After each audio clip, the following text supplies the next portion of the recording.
My name is Dr. Wong, and I'm going to talk about the practical Dhamma in dealing with crisis. So all of you come here with a purpose and also a certain expectation. And I'm a medical doctor, I'm not a Sangha. So you may think that some of the things that I say may not be accurate.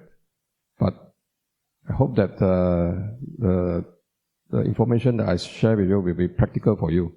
So hopefully you are mindful rather than full of things that you are thinking. So before we start, I'm going to start with a 1 minute meditation, 1 minute only.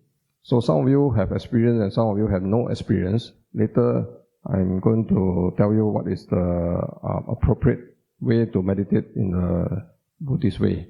So with that, I want you to sit comfortably and then slowly close your eyes. So within 1 minute, you do whatever meditation that you are familiar with. Then I'm going to tell you how it should be done. So we start now. Close your eyes and meditate.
Okay, you can slowly open your eyes. And I'm going to ask some of the senior guys here. The senior guys are the one wearing yellow t-shirt. How do you do it? Sorry, I was just closing my eyes and just breathe in and out. Yeah, basically try to notice the breath in and out when it comes in and out. Okay, good. So that's the noticing the breathing in and out. Okay, thanks for sharing me. So the goal today is we talk about the basic Dhamma tools for spiritual travel. So I hope that you can try out some of these tools. And also the expectation from me is that this is a practical Dhamma application. So it should be able to apply to your daily life. And I'm also a normal person, so hopefully we can learn together. So this talk has a few assumptions. The first assumption is that you must have faith in the three refuge. So during the chanting just now, we talk about Buddha, Dhamma, and Sangha. So the Buddha is a medical psychiatrist, and the Dhamma is a medicine, and Sangha is a nurse who administers the medicine to you. So if you cannot accept this assumption, then it's very difficult for you to understand what I'm saying. And then the next assumption is that I'm guided by the Kalama Sutta. So if you have time, you can read about it. The small print down here says that by what Buddha said, however, Kalamas, when you yourself know such and such things are unskillful, bad, blameworthy, criticized by the wise, and if adopted and carried out, lead to harm and ill will and also suffering. You need to abandon them. So whatever that is taught by anyone after Buddha's death, he wants us to examine, to see whatever that you do is skillful or unskillful, and the result of doing that, does it cause more harm and suffering? If it causes more harm and suffering, then you should abandon it. So that's what Buddha said. These are things helping. He said that whether you are black or white cat, as long as you can catch a rat, you are the good cat. Okay, so must be practical. Okay, so next is that my talk is about practical Dhamma during crisis. So I want you to think in the next 10 seconds, what does it mean by crisis? And then the next question I want to ask you, what kind of things that happen to you that can be classified as crisis? What are the things that can happen that can be classified as crisis? I want you to share with me in the next 1 minute. What do you think is a crisis, Kichu? Just because of what happened recently, it's this shooting at a school. Yeah, it was like shooting right at the school. I mean, so as students at a school, you're suddenly, like thrown into this kind of situation. I would consider that as a crisis. The shooting at school is one thing, not Thailand, but so it's a crisis for the family, big crisis for the family. That's for the school, for the students, and also for the family. So everyone have your own crisis. I want you to think about it and write it down on your phone or somewhere, because this is going to be important. So everyone will have crisis no matter who you are, because you are all unenlightened. So recently I also have some crisis. Something happened in my career. So that is considered crisis for me. Okay, a crisis is something that happened suddenly. You are unprepared and unexpected events that is cause difficulty, danger, or instability that demands urgent decision making and action. It disrupt normal functioning, security, and control, and carry the risk of significant negative consequences if not managed effectively. It's a turning point where there's a usual coping mechanism are overwhelmed, and it forces an individual to confront the challenges that feel beyond your control. And it can lead to breakdown. It can have two directions. One is a breakdown, and the other, it can cause growth, resilience, and transformation. So it depends on your action. It can lead you to two different paths. So some of the example of crisis is your health, your loss of money, possession, career, aging, relationship, and also death. So in a healthy aging society, we have this survey to the old people. We ask them when they are 70 years old, what are important for their life. So this is something that they come up with. There are 4 things that is important. So some of you may have this in your crisis level. One is health. So some people have heart attack, stroke, and cancer. That's one of the things that can cause crisis.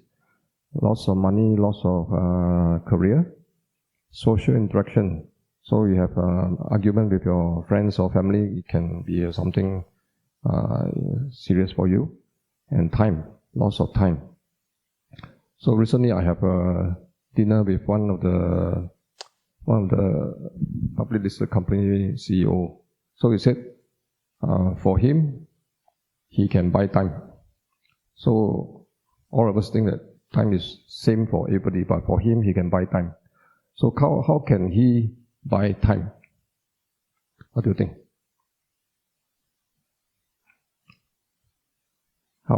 How can he buy time? Damien, you're a young man. This guy is a 70-year-old guy. He said, I can buy time. How? He's about 68 years old, about 70. So when you're old, how do you buy time? Okay, so for him, he is a CEO, so he has a lot of money. So he buy your time. Okay, he pay money, you are the one doing his work. And then, but the key thing that I learned from him is that if you are healthy, then you already have more time. So his goal is to live till 120 years old. So all his friends live till 70, 60 plus, 70 or pass away already. So if I can live to 120, I bought time. So health is key to buy time. And sometimes your network of experts can also buy you time. Okay, sometimes you can Google ChatGPT, you want to solve a problem, it takes you a long time. But if you know someone that can do it, someone can solve your problem, you can have extra time. Okay, so these are the 4 important groups for old people to have happiness. But there's another more powerful pillars that you can also feel good, even though you have no health, no money, no time, and no friends. What is that? Dhamma, yeah. So there's a big circle. So you see all the Sangha, they have no money, no family, sometimes no health, but they still can be very cool and relaxed. Also the spiritual path is a right path that can overcome all these crises. So with that, I will continue and talk about the big circle, not the rest. Because the rest is my expertise, but it's not the focus of my talk.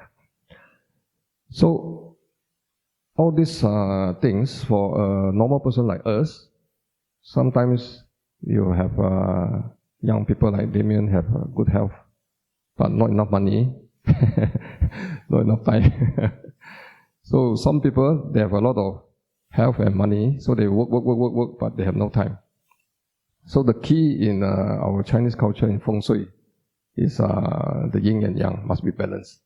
You must have a bit of everything, you know. You have all this, but your family, you have ignored them. When the children grow up, they don't want to talk to you. It's also a crisis. So it must be a balance of all. Or it's just one level. Okay.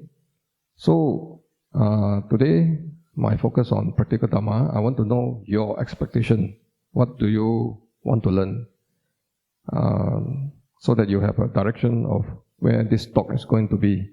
So I want you to spend 5 seconds to think, what do you want to know from my talk? 5 seconds. So you don't have to share with me, so just have awareness in your mind. What's your expectation? Okay, so the Dhamma, a lot of people think that the practice is about avoiding difficulties. That's wrong. We cannot avoid difficulties. And the second is that passive acceptance. You know, something happened to you, just accept, passive accept. So that's not Dhamma. Our Dhamma is higher than that. So in other religion, they have this practice of passive acceptance. God decide for you. You know, you have to accept it and stay cool and relaxed. But Buddhism is different. So it is a practice to develop the space to respond wisely.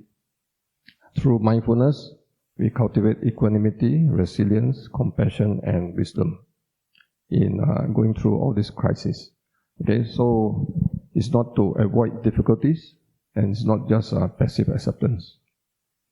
And then one of the important goals of spiritual practice is awaken from our sleepwalking. So in medicine, we have these two terms: delusion and hallucination. So some people with schizophrenia, they have hallucination. Hallucination means that all your senses will interpret things wrongly. So you see things that are not there. So the schizophrenia patient may see ghosts, may see Jesus.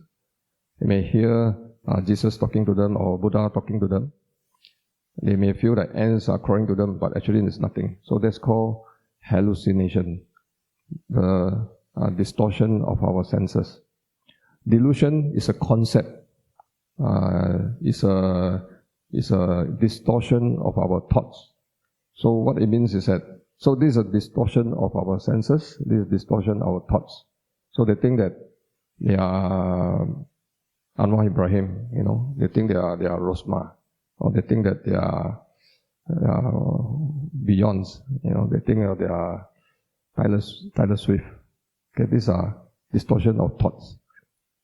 So this is the term used by medicine because they categorize the brain as a different organ. But in Buddhism, the mind is part of the senses. So you have 5 plus the mind. So the mind is also the senses. So it's a distortion of all these senses. Okay, so this is a diagram in Tibet. So how many of you have seen this diagram? Have you raised your hand? Okay, good. So I'm going to ask those who have raised their hands. No. So you can see, this is there are 5 levels of this chakra. Start from the middle, going outwards. So the core of this view, I'm going to focus on the three core principles of Buddhism. The rest, which is the 6 realms and the 12 dependent origin, I will not focus on because of limitation of time, but I'll just focus on this middle 3 circles. So this black and white thing is karma, wholesome and unwholesome. The black is unwholesome, this is wholesome. And then these 3 animals, what does it mean? Greed, hatred, and delusion. The 3 poisons. Okay, so things that will cause us to do the greed, hatred, and delusion will cause us to do things that is unwholesome and wholesome. But the middle core is what? What is the main thing that drives the whole engine? What is the whole thing that drives the engine of suffering? Huh? Okay. Ignorance. Yeah, good. That's one of the spoke of this view. There are 3 things. It's a characteristic of human nature. Yeah. Okay. So good. So the first circle is 3 ignorance. Okay. As doctors, we always use mnemonics. So hopefully, with this is easier for you. First one is anicca, and then anatta, leading to dukkha. So this is 3 marks of existence.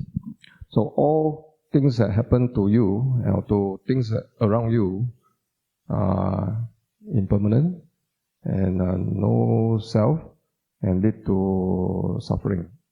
So this is the core that drives the rest. So with this lack of understanding of this, will lead you to this greed, hatred, and delusion, which is aversion is a snake, ignorance is a pig, and the rooster is attachment.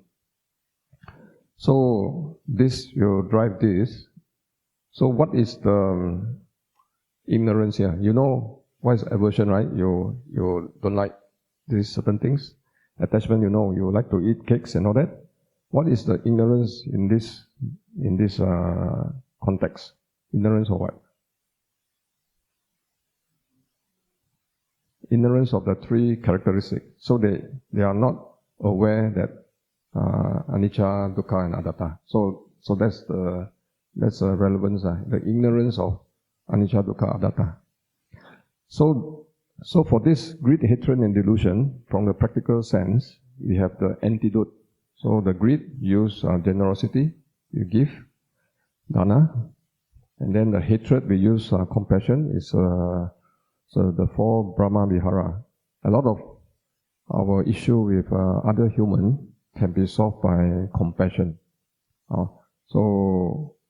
Just like in Malaysia, there's some this harmony between the races, and the only way that you can make the country better is by compassion. So I'm involved in Tzu Chi. So in Tzu Chi, we help unconditionally. So when they have a disaster like Banjir in Kelantan and all that, so we go there and help them to clean the house, the mosque. And sometimes we build schools in Indonesia. We build a lot of schools for all the religious schools. So it's an unconditional compassion that can transform. So this is the 3 important circles that is relevant to my talk today.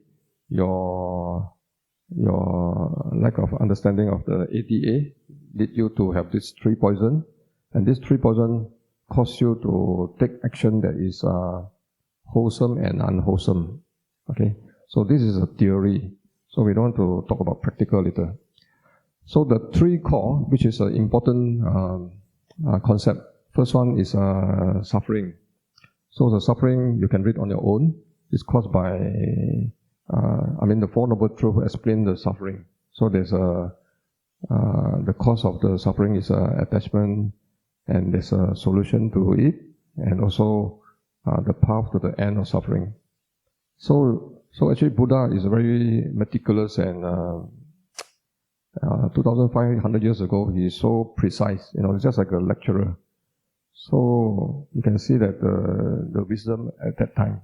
So to test your memory, what is the path to end of the suffering?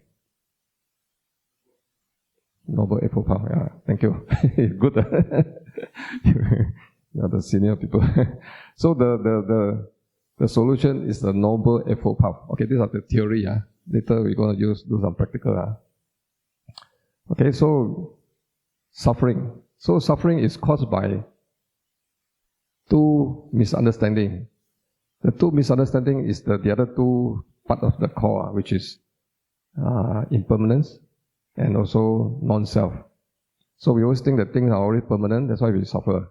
Then the next one is we think we are so important, anything that happens to us will cause suffering. So these are the other two segments, which is impermanence. So everything it's not human, birth, growth, decay, and death. Anything happens also the same thing. Your car, you can build it and slowly it become more rust, and the engine get worse, and also death. So everything go through this phenomenon. So if we cannot accept this, then we will have suffering, because we don't want it to change. Also we have to accept that things change. So some of my patients who have mental illness. So when they have mental illness, they think that their identity is that I'm a depressed person. So sometimes to break this cycle, we ask them, are you depressed 24/7? Every minute also depressed? Then they contemplate and say, not really. I'm depressed maybe 90%. So there's a 10% that you are not depressed. So I said you focus on the 10% and slowly expand the 10% from 10%, 11%, 12%. Okay? So this is to apply the principle of impermanence. And some of you who are yogi who practice this will always notice the beginning, birth, growth, and decay.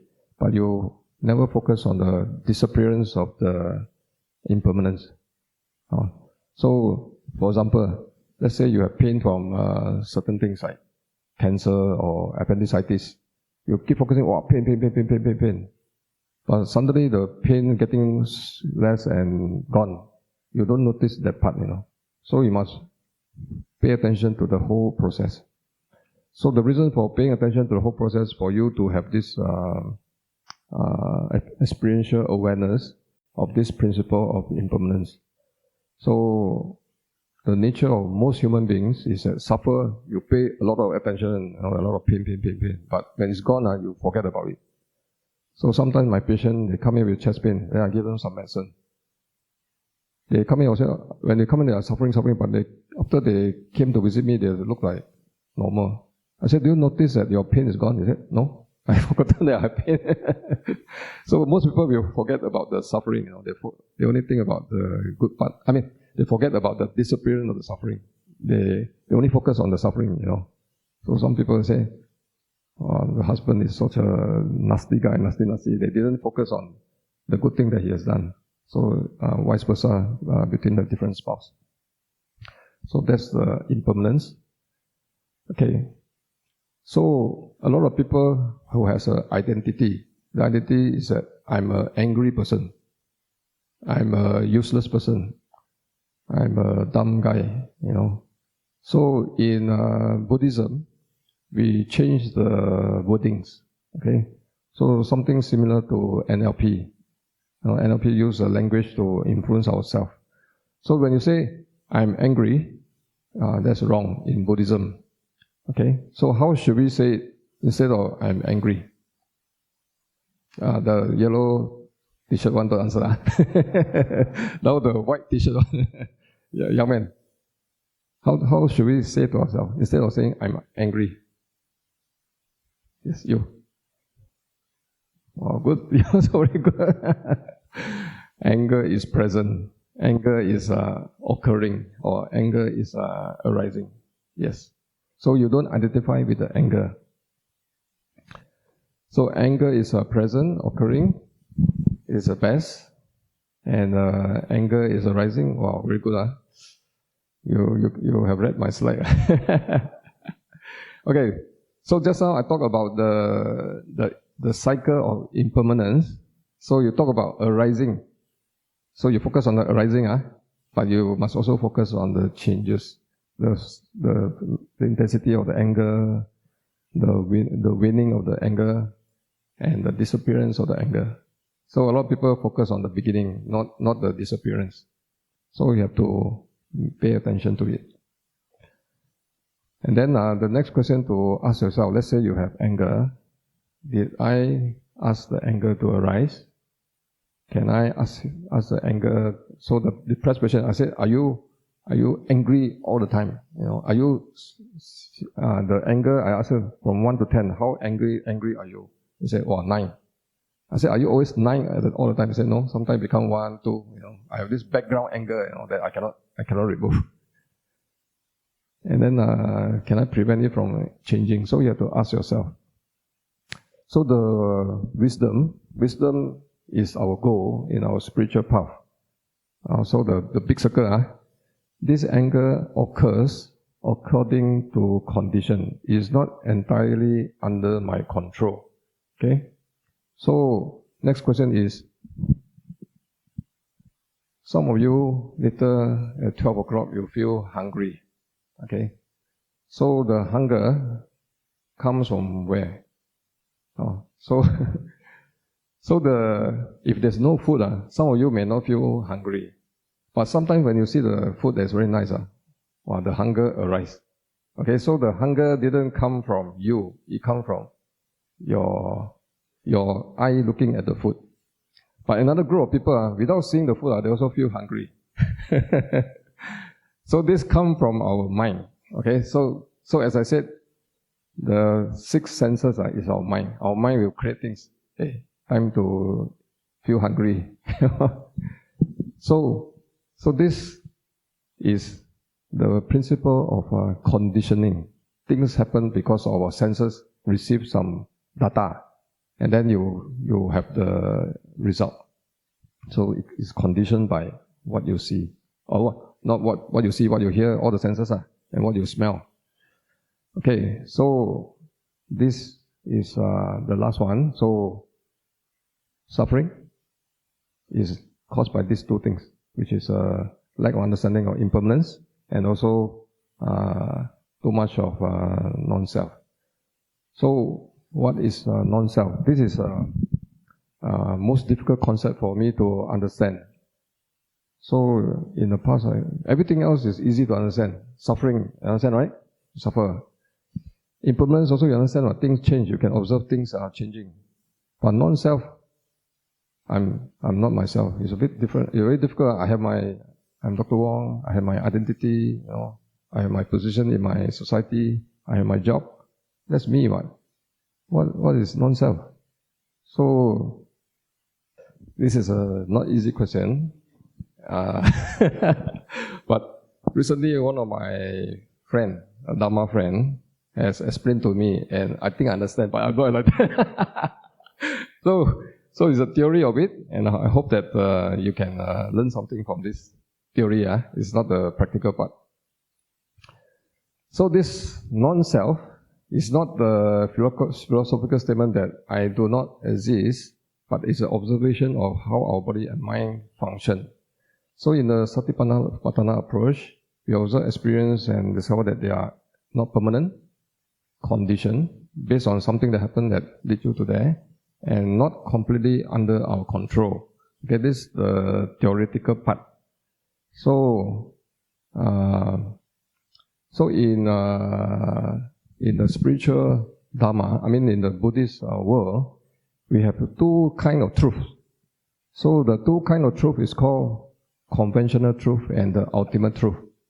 Conventional truth is the truth of our daily life. Now we see I am Dr. Wong and you are here, you are real, cannot be non-self. That's a conventional truth. the ultimate truth is a spiritual truth. So when we function in the world, we use a conventional truth.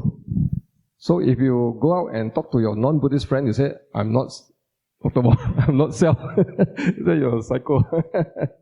So the ultimate truth is a spiritual truth. So all of us live in this conventional truth.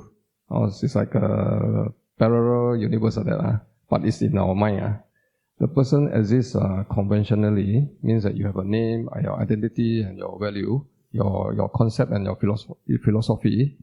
But the ultimate truth is that I is not a permanent, independent and unchanging entity. We are keep changing, and we are not permanent, and it's not independent. I is depending on the condition.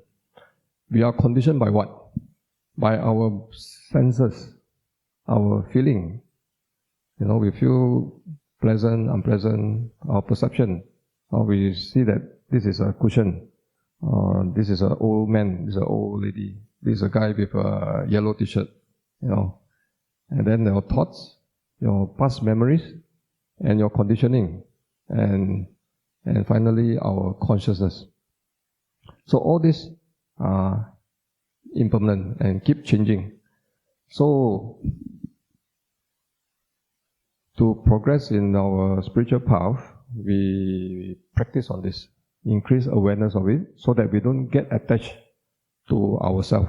Because if you know that you are keep changing, then things that happen to you, like someone criticizing you, scolding you, or defame you, will not be so strong in you. So this is a concept that if you can understand non-self, you have less suffering. Because sometimes people are nasty to you. It's because of certain condition. Because you maybe scold him or talks something bad behind them, then they will criticize you. So these are the ultimate truth. You understand?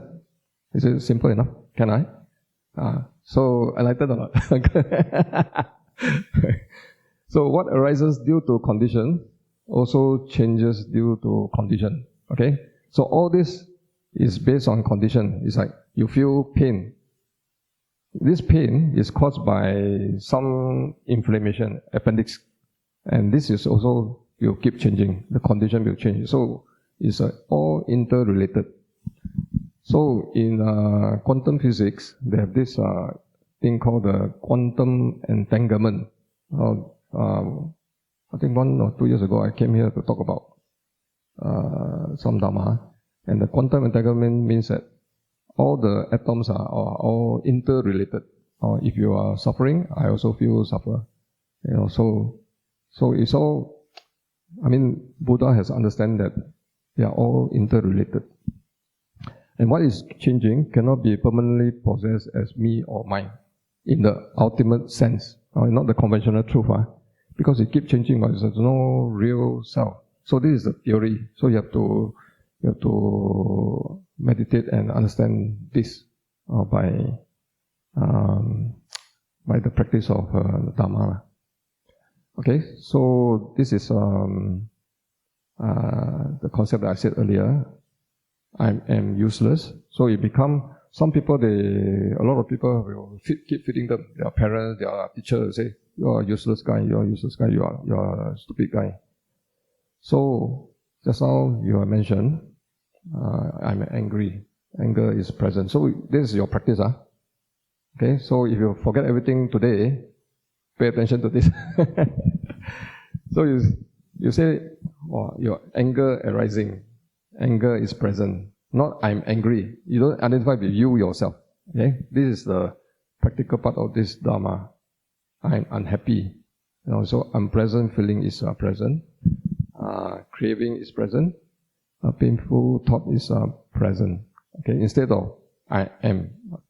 Okay? Remove the I am. So it's a changing of the wording. So it's very similar to NLP. And then this doesn't mean that you avoid responsibility. It simply prevents us from turning a temporary experience. You are temporarily angry. It becomes a permanent identity. Someone say, I'm an angry person, all the time you have this identity, I'm an angry person. So you have to change your identity because it will affect a lot of things in your life. So don't ask, how do I get rid of myself? You can ask, can I observe what I call myself? So when you are angry, so you know what is the condition that caused me to be angry. So this is a path of self-investigation. So that if you are in this path of the big circle that can overcome all these other problems, you should do this. Okay? So now, we talk about the ultimate truth of who am I. So you are less I, less mind, less clinging. And okay, why you have the less identify yourself? You have less attachment to yourself. You are lost. People criticize you. Say, you are criticizing Dr. Wong, not me. So you criticize Dr. Wong, but not me. So less suffering. And you have more freedom. Our goal is more freedom. One of the most profound daily practices is therefore simply to catch yourself saying, I want, I hate, I am, and this is my car, my dog, and you generally say the feeling of hunger is present, or something like that. Okay, so this is a practical part. Okay, so this is one of the most important practical sutta. So those people who are beginners in the Buddhism, you found very confusing, and a lot of things you read also don't know where is the focus. So today I want to tell you this is a main focus of our practice. It's a practical sutta. So it's a very important teaching in the Theravada Buddhism, and it has the Maha Satipaṭṭhāna and also the non-Maha, not the big one. And describe the four foundations of mindfulness as a direct path to purification, overcoming sorrow, suffering, and nibbana. The important point is that mindfulness here is much deeper than simply being present. So those Western mindfulness, like Eckhart Tolle and all that, is being present, just stay here. Well, that's not good enough. You have to do higher. So you see, Buddha at 2,500 years ago is so advanced in this psychological advancement. So it's not just being present. So all of you are sitting here, you're just being present. Now your mind not running around is not good enough. Further steps. Or just like when I say I'm angry, you don't just focus. If you are quite okay, anger is present, anger is happening, but you must look at the anger whether it's changing and disappearing. So the further path. So being present is only one first step only, level 1. You have to go higher. So you observe the experience carefully, repeatedly, and with a clear understanding. So clear comprehension, so that we begin to see how experience actually works. Okay, so this is a Satipaṭṭhāna, which is a sutta say you observe your body, feeling, your mind, and the Dhamma. Okay, this is the secret of the whole teaching, because it affects your path. So observe your body, your feeling. So body means that your breath, your pain, your posture, your movements. And then next is a feeling. Feeling is divided into 3. Pleasant, unpleasant. So just now, your being present is only your body present. Next, you have to observe whether the sitting there in the cushion, is it present, unpleasant, or neutral? And then your body, you also listen to my talk. And say, this is Dr. Wong talking rubbish. Very, very, very nasty guy. So you have to observe this. Then next is that, do you have anger towards me, or feeling good? You want to learn more. And then finally, the contemplation of the Dhammas. The 5 hindrances, 5 aggregates, 6 sense bases. So not 5 senses, we have 6 sense bases, 7 factors of awakening, 4 noble truths. So just now we touch on this. I'm going to touch on a few other things. So the first one in the Dhamma is 5 aggregates, which is 5 components of our body, our mind. So there's a form. So a lot of form is, all these are 4 elements. And then the mind, the sensation. So this is a senses. So your 5 senses, one of the 6 senses, you have input from what you see, what you hear, what you smell. And then the next one, perception. What you see, okay, this is you see a cushion there, this is a cushion. It's not a rope, it's like a shape like that. Next is mental formation. Means that you look at it, wow, this cushion looks very dirty. Or another one says looks very comfortable. So all this will affect our 5 aggregates. So this is important to know if part of the Dhamma contemplation. Okay, so if you are attached to all this, your body, your concept, attached. So some people are so attached. Let's say like the recent election in Johor and the Brisbane, there's a divided choices in the Chinese community. Some will say vote for BM, vote for Harapan. So there's a strong views. So if you attach to it, then you will fight with each other and say, oh. So this attachment causes some suffering. So a lot of suffering is because of our mental formation, because our preference. I prefer to, you and wife, I prefer to eat this. You should say, I prefer to eat that. And then you are stuck. Values and concept. Okay, so, and then the solution is the Noble Eightfold Path, which some Gekchu have mentioned.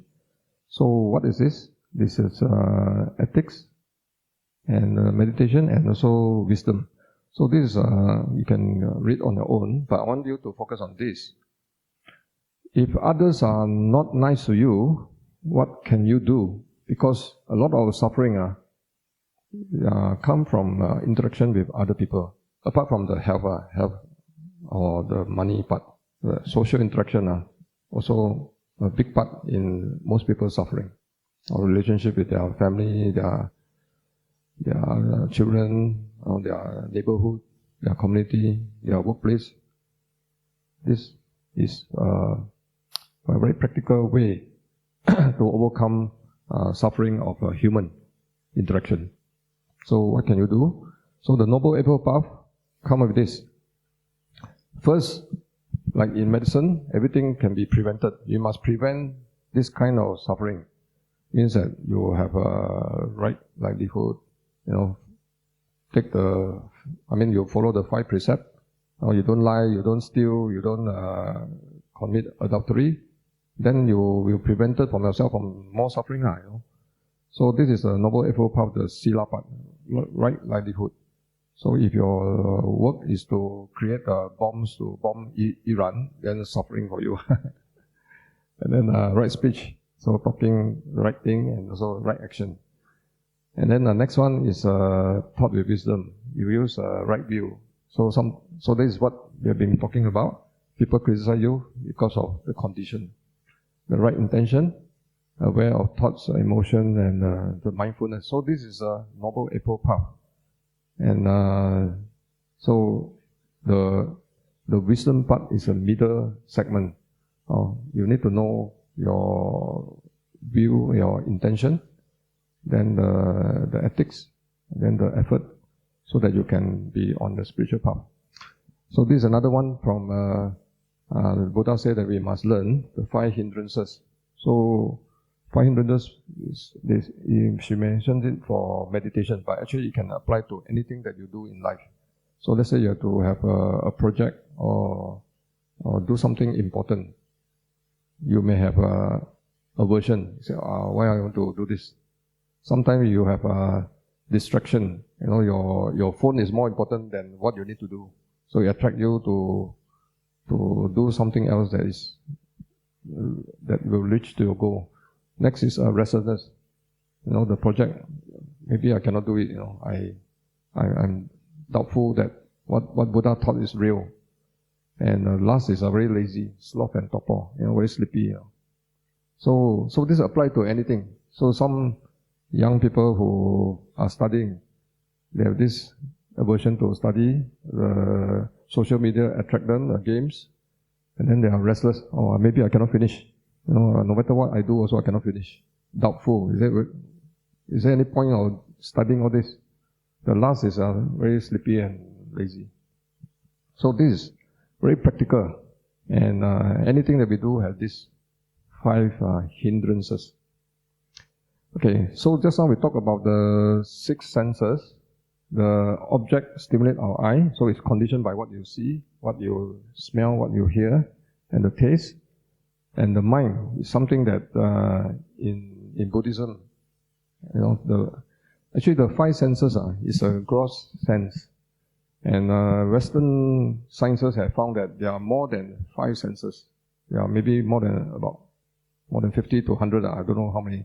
Because our body has a power to have many different senses. One of the senses is sense of balance, sense of internal digestion. It is a feedback loop.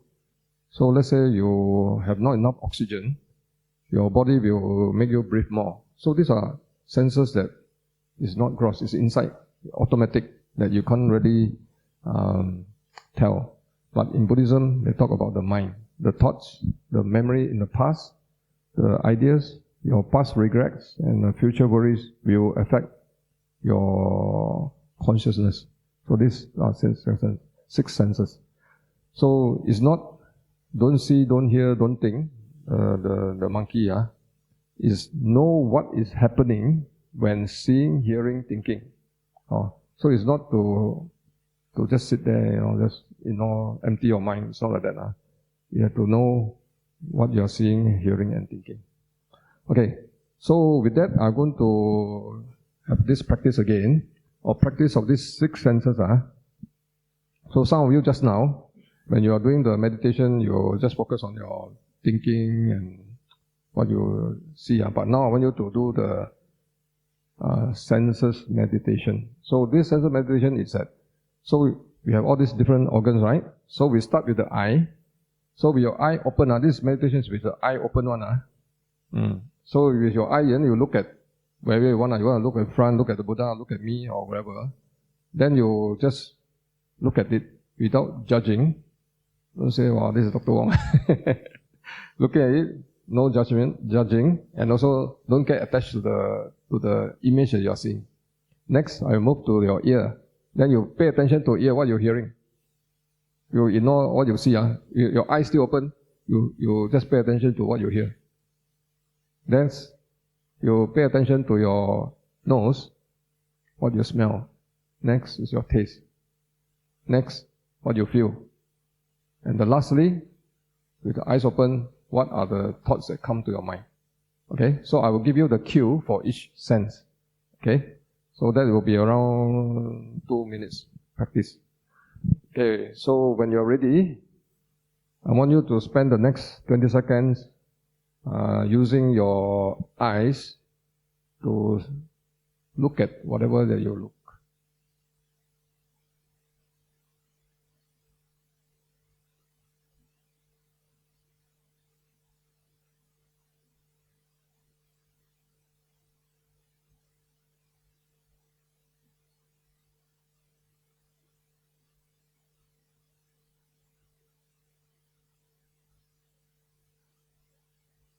And now shift to your ear.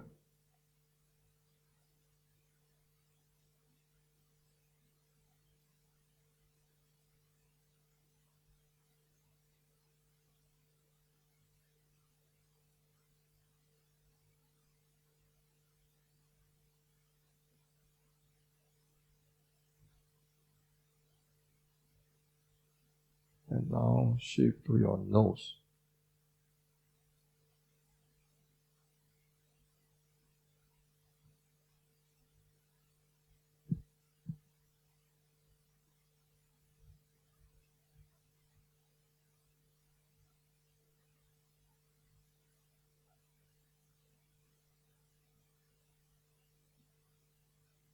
Now move to your taste.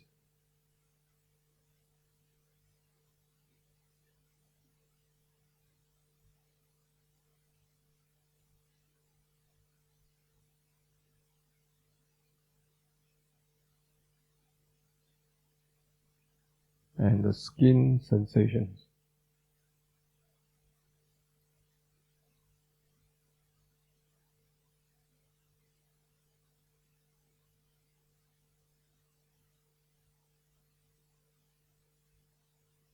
And finally, your thoughts, all is coming into your mind.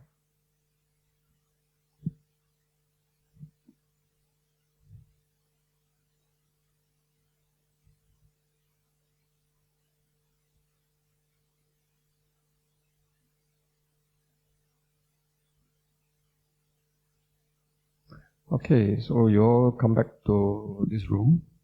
Anyone want to comment on what you hear, see, and think? What is the thought that come to your mind? I choose one of you. Actually, I'm just a beginner. I think I still have a lot of thoughts coming in, not really can focus. Yeah. Okay, good. So when you are, our mind is like playing badminton or playing ping pong. Our mind will be jumping around and you interrupt the other senses. So this is a good practice for you at any time when you feel bored. So sometimes waiting for food, waiting for something, you can do it. So a lot of young people has mental illness. It's worse than the older people. From 50 to 30 years old in Malaysia and Singapore, they found that their risk of depression and anxiety is worse. And the reason is because of the social media. They spend too much time there, and focus. There's a lot of distraction and all that.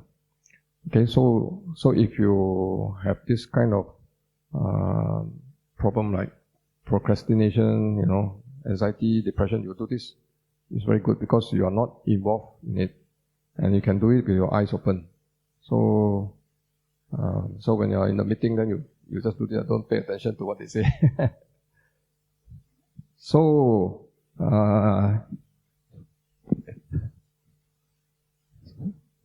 they say what I'm doing to him.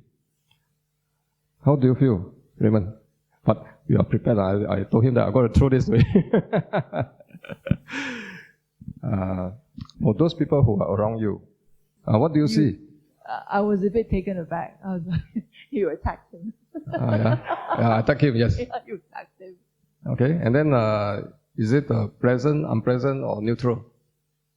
Neutral. Just taken aback. I know you're not angry, but I just didn't expect you to throw something at him, and you did. So that what's happening? So I did to him. For you, it's neutral, but some people will think that this is really unpleasant. And then when this unpleasant feeling or pleasant, so what for you is neutral. So what is next step in your mind? When it's neutral, what appears in your mind? No emotion. No emotion. It's a new. Probably because he didn't react as well.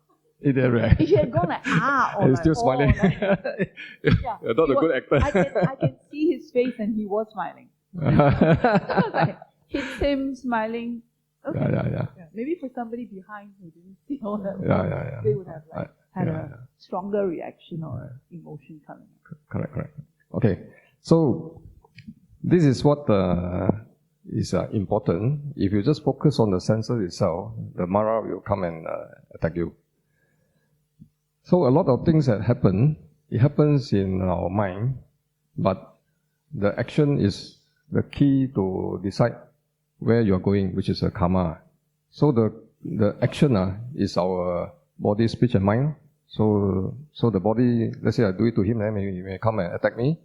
He may shout at me or four-letter words.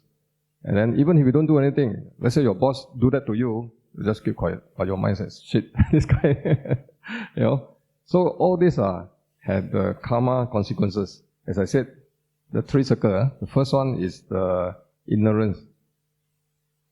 Second is the greed, hatred, delusion. The third is a karma, wholesome or unwholesome. So all these affect what you do and affect your future outcome. Okay, so when you practice this Satipaṭṭhāna, why do you have to practice this, the six senses? You say it's real. Your mind cannot focus on one senses, but because of you practicing it, means that you continue to focus, then you become more sharp. You can actually isolate each senses. But if you don't do meditation, of course you cannot. You can see, hear, everything all come at one go. But if you are doing it regularly, you can actually focus.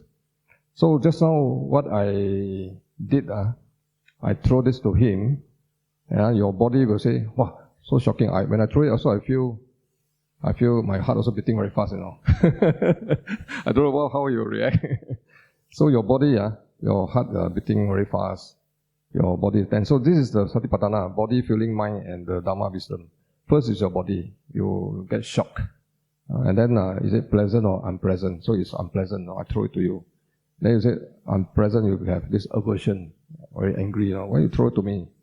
Then the next one is that the ill will is present. It's not I'm angry, it's anger is present. And then you observe the anger coming and getting weaker and weaker. So the example of your boss throwing a pen to you. Okay? So you have this aversion, but you cannot say anything. So this 4 SOP is what you need to do. So you just now the senses is the stage 1 only. No, not good enough. That one you have the entry point for Mara to come in. You have to go to the next, which is analyze it, whether pleasant, unpleasant, whether you have the anger, but I'm not angry. It's anger is present. And then next, once you achieve here, the normal people will have a unconscious reactive response. But if you are a Buddhist practitioner, then you can mindfully decide on your body, speech, and mind. For most people, it's unconscious, automatic, just attack, so that you can have a outcome which is wholesome or unwholesome. So the key here is the coming action. So Satipaṭṭhāna is 4, but I add another 1, which is the outcome of what you do, because that's the one that affects your future, your body, speech, and mind. So where did this anger come from? This is conditioned by someone doing it to you. This is not permanent. The anger is not there all the time, and it's not me who are angry. Anger is present. So the event, the perception, previous conditioning. So for you, I conditioned you. I said, I'm going to do this to you. So that's why you feel, okay, happy, I've been thrown. But I didn't condition you. You still, so why you throw it to me? Expectation, all this I conditioned you. And then no unpleasant feeling, because you have some conditioning already. And then the anger will change. It's not there all the time. And the most important is that anger happened, but anger is not me. You haven't denied the anger. Anger is there. You haven't suppressed it. You have seen it clearly. So this is the SOP. How much time do I have? 10 minutes. Okay, I have to... That's for time. Okay. So it's not just sitting meditation, just not on the senses. It brings mindfulness and wisdom. So it's not just mindfulness, it's wisdom. So just now, Uncle talked about the durian. So now we talk about going through the bakery. So similar to your durian. So I'll just go through quickly. So those people who are unconscious, not with the Satipaṭṭhāna, you can, both of you, one is a yogi who are trained, both of you can see and smell the cake, and both of you knows that this is a cake, and both of you who have a pleasant feeling. But the one with the practice happens in the level 4, which is this guy will have quickly say, I want to have a craving. Automatically, I want to eat it. So this happened to everybody, even me. Wow, you get nice food. I want to go and eat more, go to buffet. But those who have practice, they say, desire and craving is present. It's not that I'm craving it. And then when this is an interruption to your circuit, and then you can pause and observe the craving. The craving, hungry, start now. Then the hungry goes very strong, and then get weaker, and then disappear. So that's your practice, But the normal people will say, couldn't buy it and eat it straight away. So you have the option to choose consciously, and then you can choose whether I want to eat it for pleasure or for health. So this practice is applicable to all the four pillars: your health, your money, so your interaction with people. So sometimes you talk to people, when they say something, you quickly rebut, and that causes your relationship to worsen. So when something happens, you have to isolate it and stop it. So a normal person will see, feel, crave, and react straight away. But the advanced people, spiritual people, will see, feel, recognize, observe, and choose what you want to do. Choose what to do means body, speech, and mind. Satipaṭṭhāna creates a space between stimulus and reaction. So that is give you the freedom to choose. So Buddha is so practical and also so many years ago. And then if someone says that you are ugly and criticize you, same thing. The yogi will hear the same thing. You are ugly, and both will perceive that as an insult, and both will perceive that it's unpleasant. And then this guy will have anger, but this guy say, I'm angry. This guy say, anger is present. So this one will react immediately, but this will think that this aversion, rising and falling. The anger is rising and falling. And then you choose how you want to react.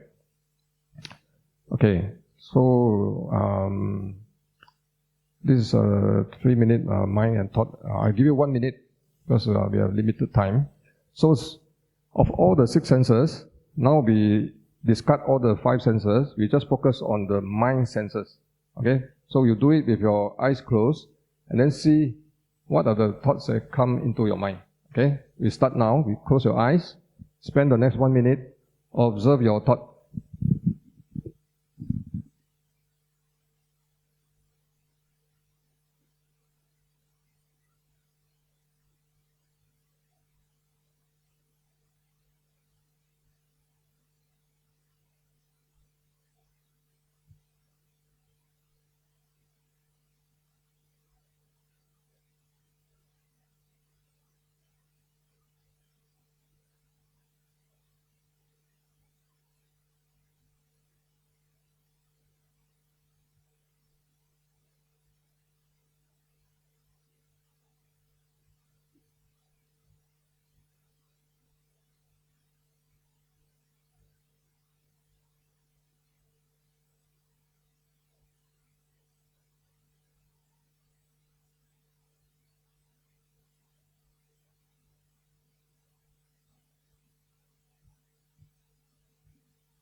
Okay, you can slowly open your eyes. Remember your thought. So, young man, tell me what were you thinking?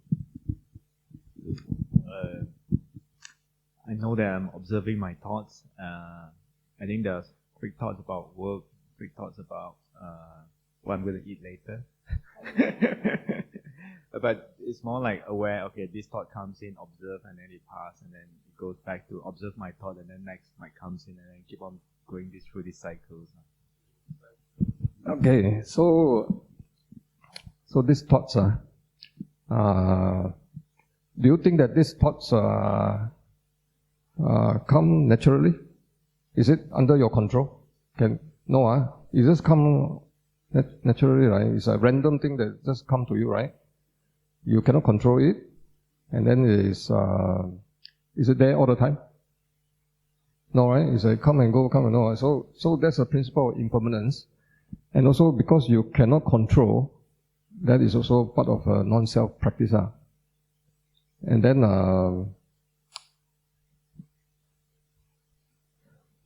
so when you do it, you ask yourself, can I control it? I will think only thoughts that I choose. You cannot choose the thoughts. Do you make the thought to appear? No, it just come to you. And can you stop yourself from becoming angry?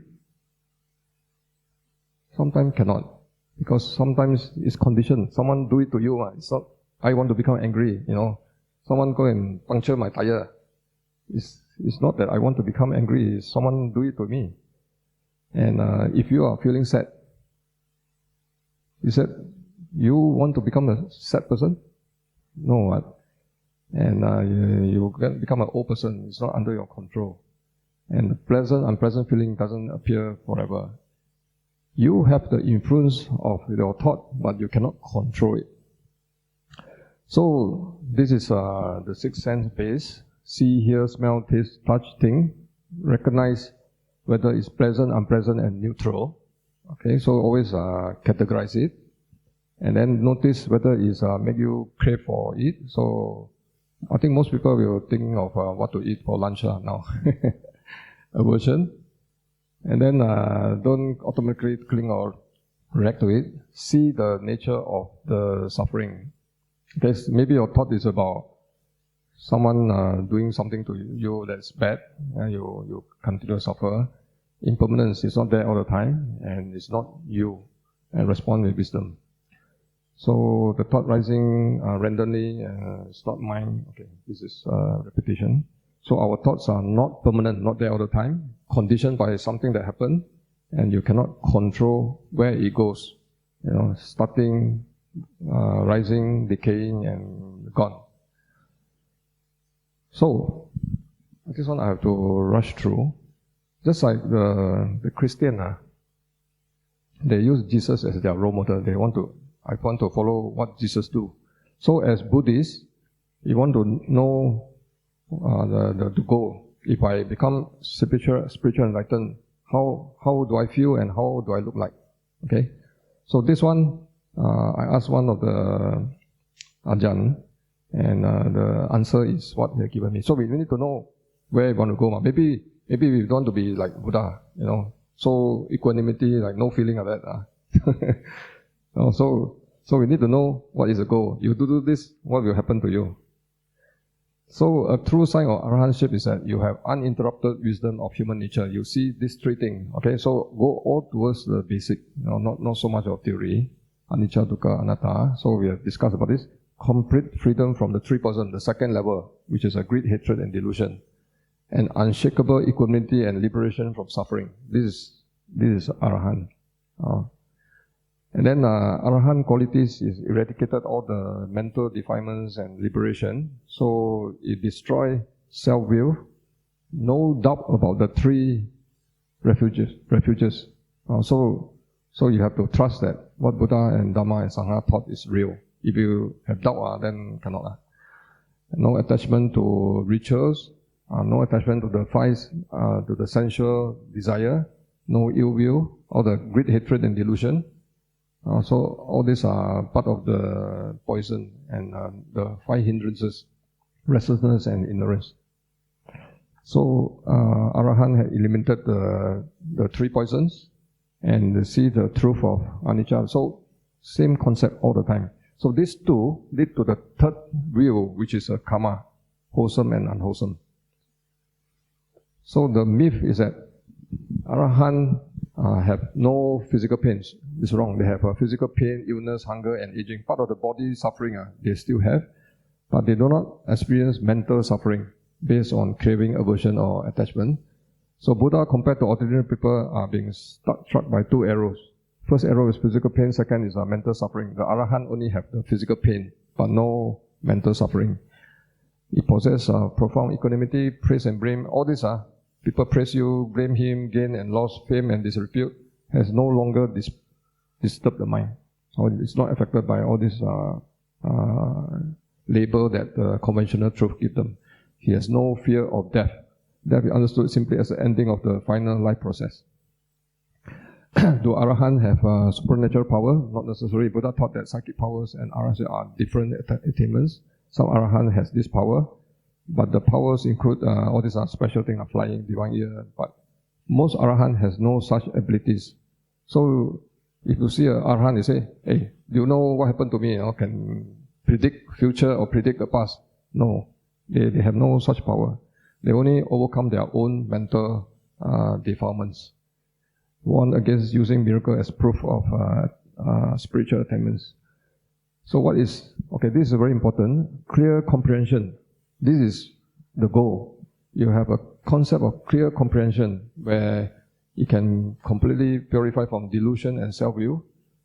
Yes, this mindfulness and, clear comprehension. We focus on clear comprehension. This is very important. It's a goal that we want to achieve. So clear comprehension means what? Comprehension of purpose, suitability, domain, and non-delusion. What it means is that when you do something, you understand that what you do is for the benefit of you, yourself, and others, but more for others. So you understand the action that you do is wholesome and beneficial. And whether you want to help this guy, you got to tell him to do certain things. It must be appropriate for the person, place, and time, and the circumstances.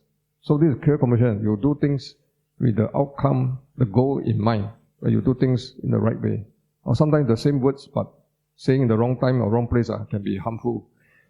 Keeping the mind within the domain of mindfulness and meditation and seeing phenomenon as all this anicca, dukkha, and anatta. So this is called clear comprehension. So they have this ability, not the supernatural ability. Okay, so is this action beneficial? Is this appropriate now in mindfulness and all this?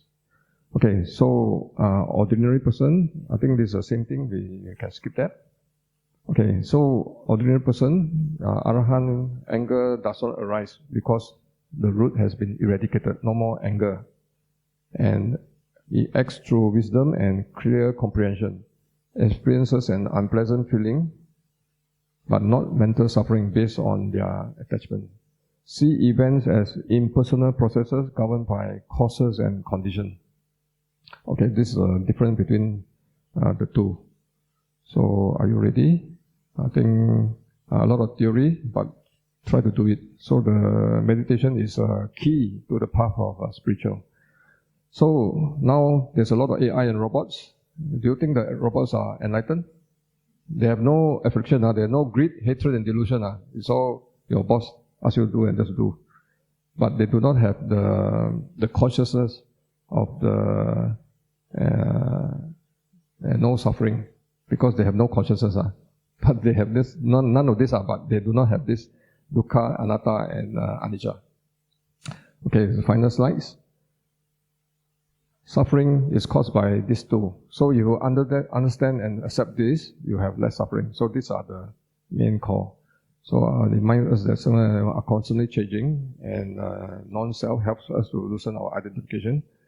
This practice is not about avoiding difficulties or passive acceptance, but developing the space to respond wisely through mindfulness, and then we cultivate equanimity, resilience, compassion, and wisdom, and we face crisis. So know our body as body, feelings as feelings, and mind as mind, and phenomena as phenomena. Clearly, consciously, and without clinging, and you will become free.